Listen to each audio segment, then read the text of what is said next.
अस्सलाम वालेकुम दोस्तों, आपकी ड्रामेबाज हाजिर है ड्रामा सीरियल तेरा वादा का प्रोमो रिव्यू लेके।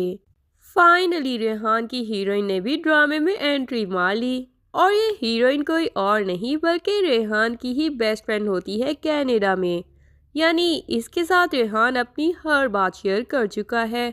अब सारा वारा का पता चलने के बाद वो कोई पॉजेसिव भी नहीं होगी, क्योंकि वो तो ऑलरेडी रेहान का हर राज जानती है और रेहान के दुख को ख़त्म करने के लिए ही आई है। वो सीधा रेहान के ऑफिस में पहुंच जाती है और रेहान को प्रपोज भी कर डालती है। रेहान सारा को वापस हासिल करने का हर किस्म का चांस मार चुका है, लेकिन अब उसको अंदाज़ा हो चुका है कि सारा अली के साथ खुश है। तो अब वो भी अपनी कनाडा वाली बेस्ट फ्रेंड के साथ शादी करने के लिए तैयार होगा। और रेहान की शादी होते साथ ही सारा और अली की सब गलतफहमियां बिल्कुल दूर हो जाएंगी। और निगत बेगम भी अब रेहान को खुश देखना चाहती हैं, तो वो अपनी बेटी फरा के लिए रेहान के रिश्ते का लालच छोड़ चुकी हैं। अब वो खुशी खुशी रेहान की शादी के लिए माँ के तौर पे फराइज अंजाम देंगी। और वैसे भी रेहान तो इनकी फैमिली के लिए एक रहमत का फरिश्ता बन के ही आया था। जिस तरह उसने शायान की शादी के लिए खर्चा किया, या जिस तरह बेलाल को जेल से छुड़वाने के लिए पैसे बहा दिए, और निगत बेगम के इलाज के लिए भी जिस तरह उसने बेटा बन के फराइज सरअंजाम दिए, अब तो निगत बेगम उसकी खुशी ही चाहती हैं।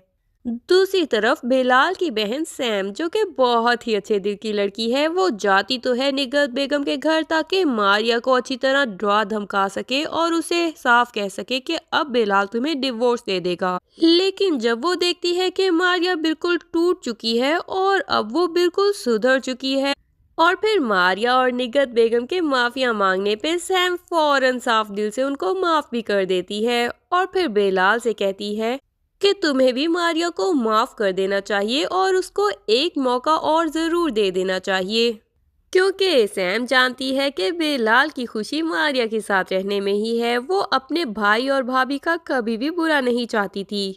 वो तो सिर्फ बेलाल को गलत कामों से दूर रखना चाहती थी और उसको यही शिकायत थी कि मारिया उसको किसी भी गलत काम के लिए फोर्स ना कर पाए।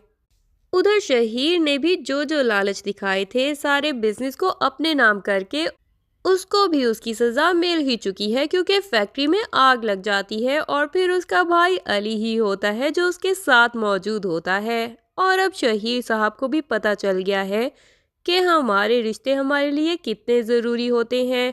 वो अपने भाई भाभी और माँ सबसे माफ़ी मांग लेगा। और जब ये सब लोग देखेंगे कि नगीन भी सुधर चुकी है, तो उसको भी एक मौका और दे देंगे और सब उसको घर ले आएंगे। इस तरह ये सब लोग हंसी खुशी जिंदगी गुजारने लग जाएंगे। और उधर फैमिली से तरसी हुई आयजा को भी निगत बेगम माँ बन के ही अपना लेती हैं। और शायान भी अब सुधर चुका है, तो आयजा की जिंदगी भी अब जन्नत बन जाएगी। और निगत बेगम भी बेटियों या बहू पे डिपेंडेंट रहने की बजाय अपने लाडले बेटे के ऊपर ही उसके घर की पूरी जिम्मेदारी डाल देंगी। तो दोस्तों कमेंट्स में बताइएगा कि आपको ड्रामे की हैप्पी एंडिंग कैसी लगी। मेरा तो दिल ही खुश हो गया सबको खुश खुश देखकर। अगर आपको ड्रामा पसंद आया हो और हमारा रिव्यू भी पसंद आया हो, तो हमारी वीडियो को लाइक कर लीजिए और हमारे चैनल को सब्सक्राइब भी कर लीजिए, ताकि नेक्स्ट आने वाले ड्रामों के रिव्यूज भी आप सुन सकें। दोस्तों रमज़ान शुरू होने वाला है, दुआओं में हमें ज़रूर याद रखिएगा। Thank you so much. अल्लाह हाफिज़।